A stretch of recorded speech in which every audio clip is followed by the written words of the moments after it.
Hello again. Welcome back, everyone. We are now beginning our discussion on Neolithic China. I'm going to share my screen with you.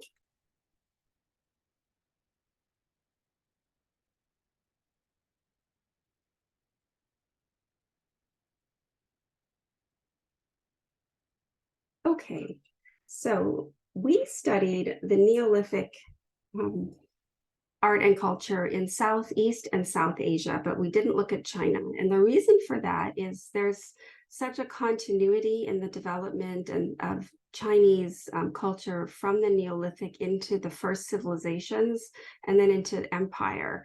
There isn't the kind of radical disruption that we saw in the north of India with the Indus Valley civilization, and then its dissolution for reasons we're not entirely sure of, maybe environmental, maybe another reason, and then the arrival of a very different culture into the land of India. So in China, we don't have such cross-fertilization. We have people who began making pottery even maybe before they're fully settled. So the pottery is a little bit before what we properly think of as Neolithic. That's the theory. And then when they do settle, they settle along the major rivers in China, which is particularly the Yellow River, but also the Yangtze River. We're going to look here at Neolithic people who settled along the Yellow River and the plains of the Yellow River. They're in an area called Yanshao, which you can see here on the slide. And they are people known as the Banpo. And so to the right, you're seeing kind of the kinds of houses, dwellings that are built by the Banpo people.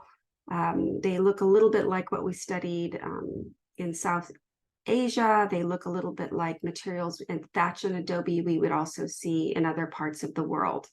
Simple, effective shapes are constructed from local materials and that are used using kind of notably geometric shapes here that also show up in pottery. So on the left, you're looking at a earthenware bowl. And when I say the term earthenware, what that means is it's a porous form of pottery fired at a low temperature.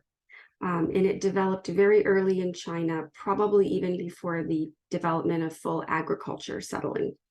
And I emphasize this now because we're going to be looking via Korea but also in China, the development of porcelain ultimately, which is an invention of Korea, but then is developed also in China and is an extremely important part of the material culture of China and its influence and resonance well beyond the borders of China, particularly in Europe. So, but the earliest ceramic, if we want to call it that, is actually earthenware. So it's very low temperature fired pottery. And the Banpo village has yielded numerous examples of this type of pottery. Most are actually undecorated, but some are painted, as this one is here with slip. That is basically a mud. So you make your bowl, and I'll tell you how the bowl is made in a moment. And then once it's somewhat dried, you take a kind of muddy, more diluted version of your clay and you paint it onto the surface. And when it goes into the kiln, its higher degree of moisture will burn and darken in ways will mix with the smoke and the oxygen dynamic inside a fire pit probably, and produce this darkness, which becomes then the foundation for an expressive language and the human impulse to decorate. And we're not sure about the exact date. It's somewhere between 5,000 and 4,000 BCE. Here is another view of the figure. It's a figure with two fish and two human heads, very circular, interest in high geometry here, the top and the bottom, a pointed kind of headdress or cap, or you can see, interestingly, fish are kind of also made of these triangular basic shapes that are kind of coming out almost where the temples of this figure is, figure has closed eyes, and a kind of two more fish are crossing over the mouth. So there's a quality of this image that's really mingling and making a kind of composite of both the human and their primary source of sustenance. And clearly here is fish along the river. So it's these kinds of objects are magical to look at, because you really see humans, expressions of human experience showing their connection to their basic needs and their preoccupations here with, and their connection to fish. And these fish have quite a lot of personality if you look at them closely. And they're decorated here with kind of stylized hatching. And they even have kind of whiskers here, the fish do.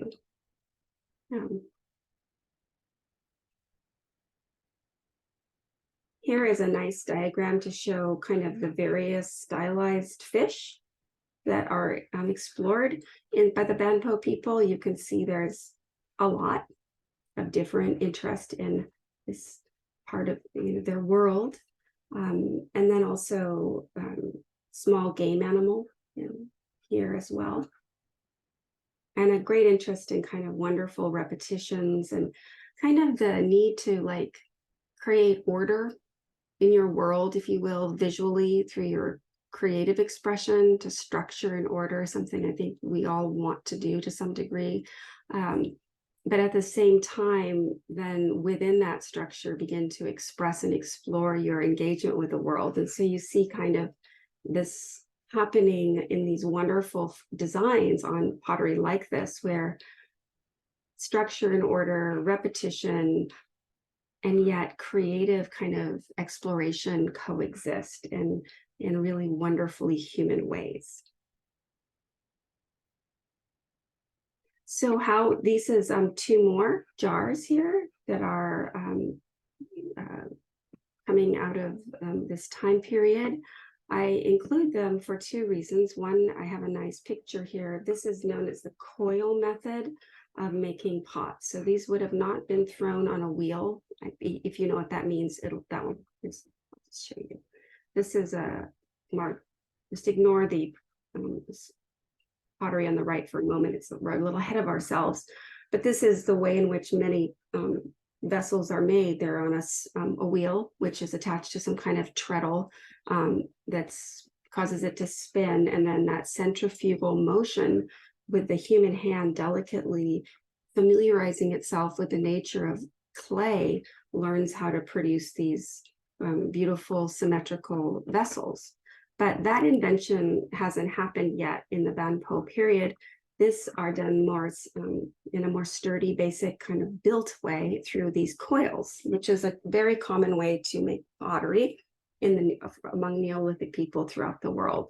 One theory as to why only the top of this pottery has been decorated is it was meant to be placed in a burial site and may indeed relate to ancestor worship, which we will shortly talk about, and so would have only been seen from the top down. That's a theory.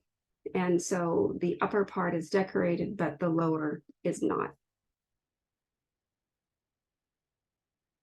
And again, the way in which these dark hues are achieved is putting a very wet clay that's been the same clay that the vessel is made out of, but much diluted with water. And so the vessel is allowed to dry out, and then a very muddy consistency of the same material is painted onto the object. And then that sharp contrast of moisture when placed into a very hot fire and meeting with smoke and a little bit of oxygen difference as the fire consumes oxygen, you get this blackening effect that becomes very, very rich with possibilities of aesthetic expression.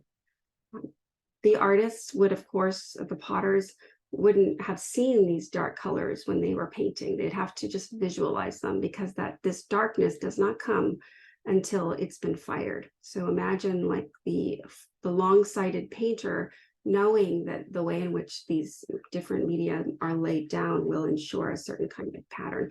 And there's a few other manipulations that go on with clay and consistency that allow for a little bit of other variations, which I'm not going into, but the important primary decorative method of using what we call slip, which is a very wet clay to decorate, we see this in the development of Greek pottery as well, that continues well after the Neolithic period is behind the Greeks. Here's a kind of cartoon-like version of making a coiled pot, but I brought this image in mainly to show you the way in which these pots would be fired. They'd just be a pit dug and then covered over, and then a fire would burn over, and the insulation of the earth and the fire above creates an oven effect. And these make them waterproof and very durable, and very important as human beings are settling into a Neolithic way of life. Oh, so let me just go back. One of the maps that I started with here.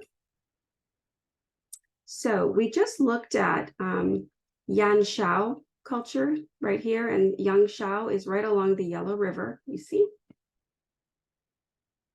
But we're just going to look now at Longshan as well.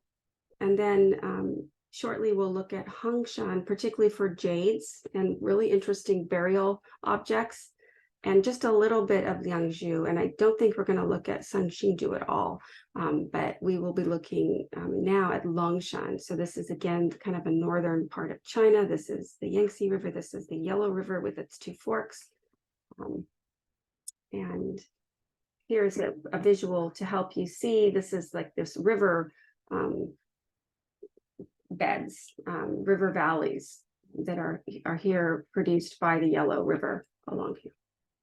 So that's to kind of show you where this first civilizations are, or the Neolithic people are taking shape. And then here to the right, here's the region where this human development takes place, again, along in this river valley, which is of course very fertile because the water is bringing soil from elsewhere and building up and creating a wonderful area to grow and domesticate plants generally. And then of course there's water has many benefits along a river, not the least of which is fish, but also bathing and so forth. So the Longshan culture is a little bit later, well, a lot later, but a little bit by our Neolithic timeline. We're moving forward, 2,000 to 3,000 years. And these vessels are made on a wheel here. And they're very delicate. And they were made using dark clay on a slow turning potter's wheel. The clay was smoothed and then fired, and they were carved but never painted. So you can see the kind of decorative interest in carving along the exterior of these. And these are rather fragile, and they are not particularly mobile. So to have such fragile vases are a luxury object, and they're also reflective of a very settled culture. The Longshan indeed were very sedentary, and their burial sites indicate that they had separation of classes, and that they ultimately were more technologically advanced than the Yangshao, and that these designs here were later copied into bronze, which we will learn more about soon. Now, a really beautiful work, and I think I have this set up to hyperlink to the museum where it's located. This is a tripod pitcher with an incredibly living kind of body, and it's wine. It was made for serving, no doubt, hot liquid, most likely wine, which was served warm. It's subtly decorated to enhance its shape. Notice that this like kind of beautiful, like sensuous hips almost of its legs have a kind of girdle kind of dancing around it to give it a kind of aesthetic effect. where the waist, in a sense, pinches in. It's a light, delicate line. The difference of the handle versus the more almost anthropomorphic body of this picture is shown with corded clay, which reminds us of a cloth handle. So this kind of sense that the handle is quite different than the body is a very, innovative and creative invention on the part of the creator of this object. It has qualities that are sensuous, I think, the lower part in particular of kind of hips and legs and like a buttocks almost. But the upper part is, it's very much like a bird with a long beak. And here's an eye. And this is appearing in the Shandong province. And so let me just go and see if this will become what I want it to be. I think it will. So I believe I'm now at the museum webpage and I can, yes. So I will know when I review my video if you are seeing what I'm seeing. But here you can see kind of the beautiful detail of this object and its kind of delicate legs and that it would hold warm wine. Move that over. And I will move forward. See if I can. Oops, sorry. Excuse me. I'm going to see if I can just, there's another map that would kind of help you locate this, but I didn't bring up a specific map bit. But it's Longshan, so remember the Longshan people are along here, the Yellow River as well, near Shandong, present-day Shandong province. All right, so now we're going to this remarkable object, which is incredible. And this was found in Neolithic in the Hongshanhao and Weiwopu archaeological sites. And it could date back to 6,000, 5,000 years ago. So subtract 2,000 from that, and we're looking at 3,000 BC, potentially maybe 4,000 BC. And they're important representative sites of the Hongshan culture. There's a lot that's not known about them and why the site existed and what its function was, if it was related to a settled community or it was a set apart site for burial. We find throughout the world these ritual burial mounds and major sites of burial and major monumental spaces that remain kind of mysterious and unknown to us. We have the serpent mounds. Some of you might know about them in the United States, in Ohio. We even have something like Stonehenge, which has a burial mound connected to it. And so in Neolithic, we have a burial site. And within that site, there is, among a number of remarkable jade objects, which we'll look at in just a minute, we have a figure of a human being with very penetrating gaze and with jade eyes. These are jade eyes, and then this clay treatment of the face and this very supple, soft expression of a human being with quite a lot of feeling, both in profile and head on.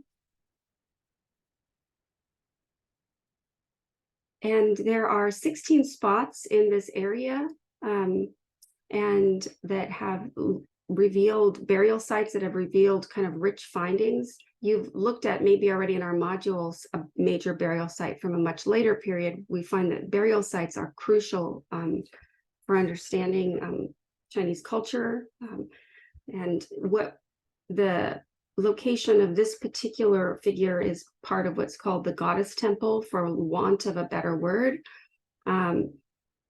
And she is an outstanding example of a kind of holy sacrificial land of the early period of human civilization. And it's the most outstanding of such a site in Northeast Asia, and certainly the largest in scale to date. We may find something in the future, but for now. And to help you locate it, here we are. This is Beijing. The Yellow River is here, and now we're moving up into the north, kind of China up here.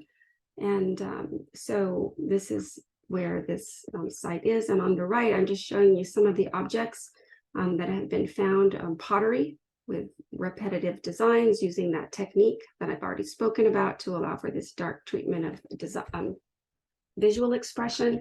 And then a number of very finely carved jade objects. And as you've learned in the module, if you've looked at the module already and worked through the pages, I have a pretty substantial page on jade and some videos.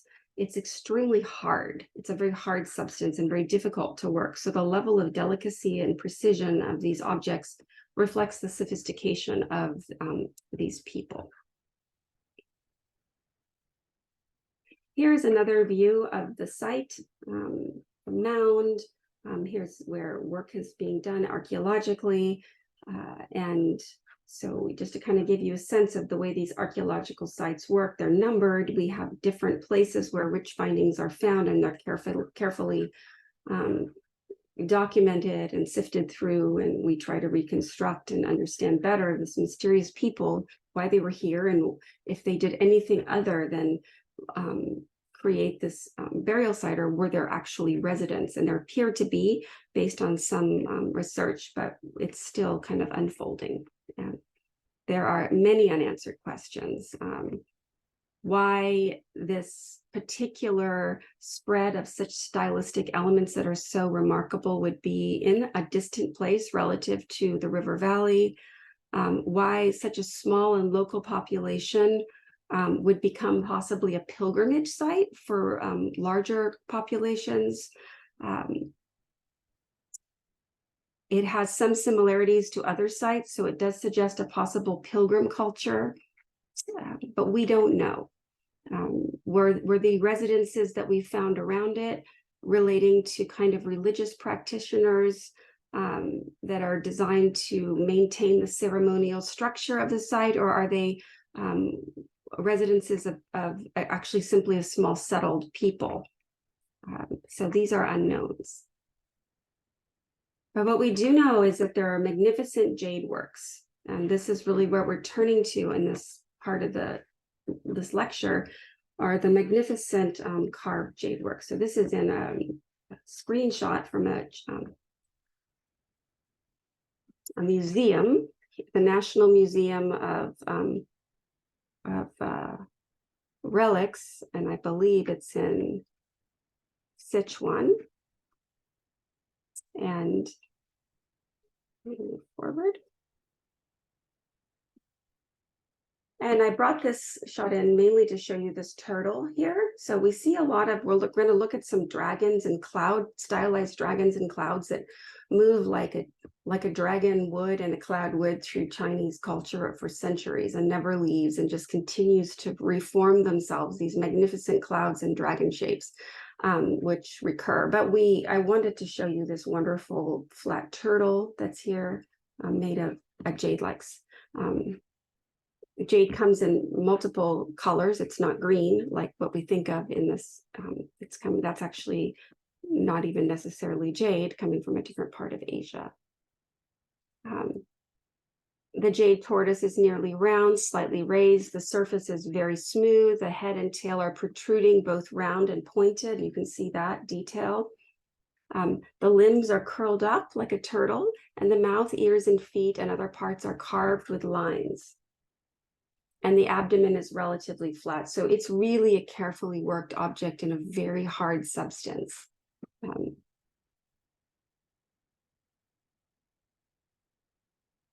it's just more like a collage of objects found at the site here to give you a sense of it, kind of how it's developing, this work on reconstructing this world of these Hongshan people. This was found in the site. It's a cloud-like plaque, and we find these forms, these cloud-like curving forms, over and over again in jade creations, and then taking on a remarkable life in decorating pottery and especially bronzes. And so when we see in Chinese painting a love of the clouds in your the page in our module that it contains our learning objectives shows clouds turning into dragons. There's quite a bit later, of course, of Chinese ink painting, but I included that on that learning objectives page to make a connection indirectly to the clouds that we're looking at here that are 5,000 or more years older than the silk painting that greets you at the beginning of our module, of this water and clouds becoming dragons, beneficent dragons bringing rain, auspicious dragons. And so we have to this is what I mean about this remarkable continuity that we're going to trace through China that goes all the way back into these relatively unknown people. We can know them partly through their visual language, even if we don't know much else about them, and feel a connection to them once we see them in the long sweep of Chinese culture. Obviously, the spiral motif represents clouds, rain, and movement in a storm, the importance of rainfall to agriculture in later years, potentially. Here we're looking on the right, the left, of what were known as C-shaped dragons, also called pig dragons because of this little turned up snouts. And the carving process is very particular here. There's very little decorative pattern on the surfaces of these Hongshan culture jades. When we get to the Shang dynasty, several thousand years later, they love to inscribe the surface of their dragons with decorative surface ornament. So we distinguish between these jade types based on questions like how much of the surface is worked, or is it smooth? Here's another kind of jade with a beautiful, notice this magnificent slanted eye, this wonderful like turned up nose. There's real harmony here of form. You see how this, under this dragon's chin, it kind of curves in and it echoes very gracefully this curve. And then the eye is kind of slightly deviating from the line of the top of its head. And then there's this beautiful spine-like, wing-like, fin-like form that moves around. And then, of course, it travels very symmetrically into itself, almost forming a circle. So they're incredibly elegant objects, very, very subtle and very hard to carve. There is, you can see it's not so visible here, but you look at the way the eye bulges out here, like a snake eye or a lizard, and how carefully this is worked and how the mouth turns slightly up. It's 21 centimeters long. The dragon's beard and back and mane here. So it's this very thin spine is forming more than 1/3 of the dragon. A round hole is drilled in the dragon's spine right here, and the hole may have been tied with a rope through and to hang. And many of these objects would be found on the bodies of the deceased in various places. So they very well had some kind of totemic protective property for the deceased to wish to have them around their bodies to protect their spirits after death. Many say these are the first dragons in China. And again, I remind you of continuity in our class. Many of you, probably all of you, are aware of the love of dragons in contemporary Chinese visual culture today. And so we find ourselves going back 7,000 years, 6,000 years from today to find a form like this. And so this is a magnificent sense of a connection.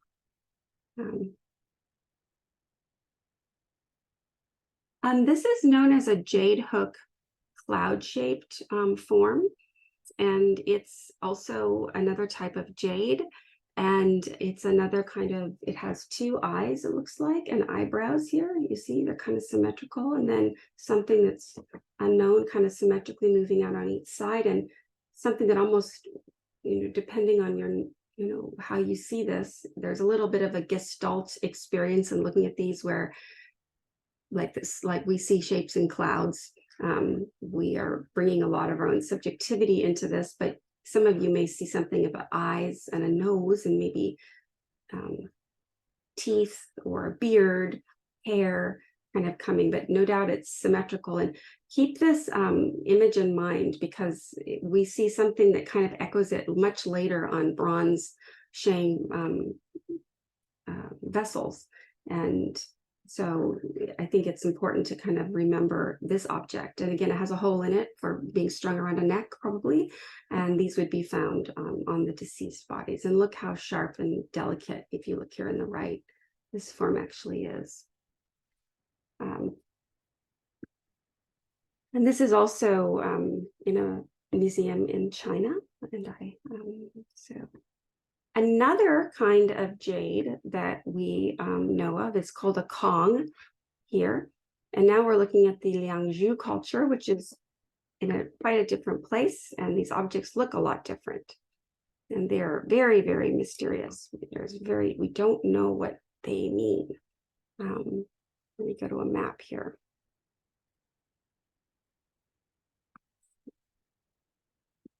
So here we're looking now, we're moving well down south near the Yangtze River here, near the ocean, to a different Neolithic people.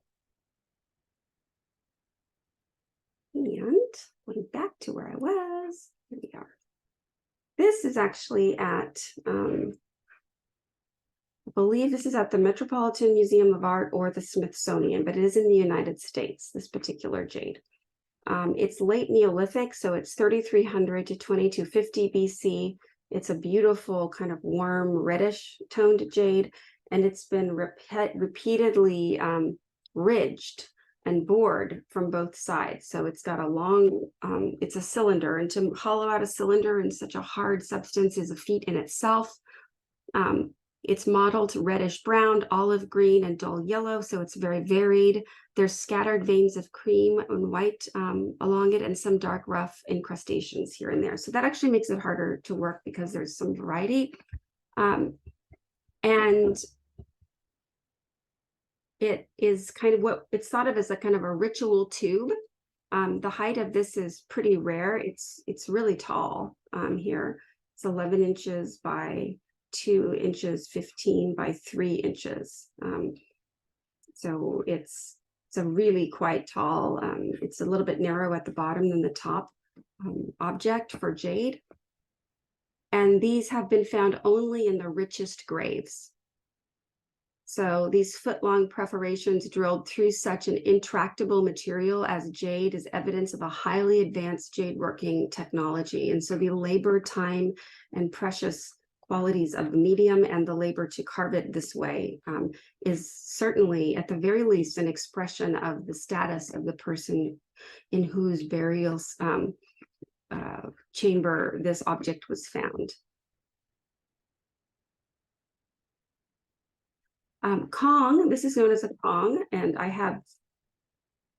this is known as a Kong here. Kong are often found with another kind of object we find in late Neolithic grave sites known as a bi, a disc.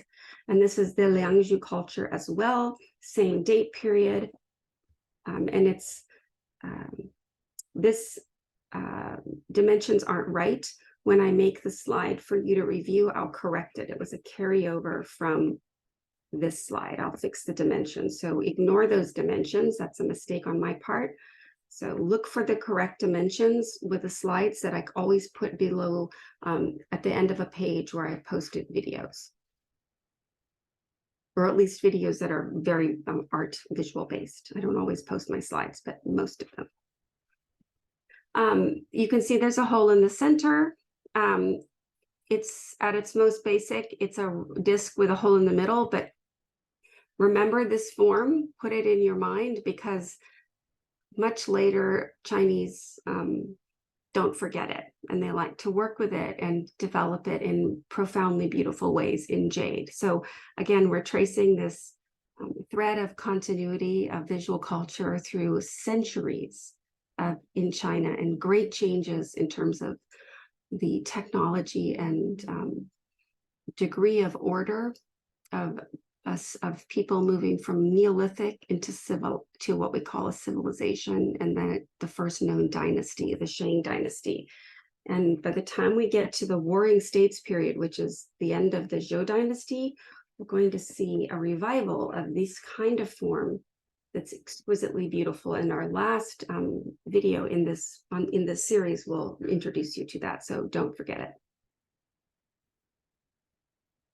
So now we're going to stop. That's the end of our Neolithic discussion for this page in this class is in terms of video. And I will return to you soon with a discussion of the Shang and Zhou dynasty, which will probably be our last video. So you'll have, I think, a total of 3. So I'll see you back soon.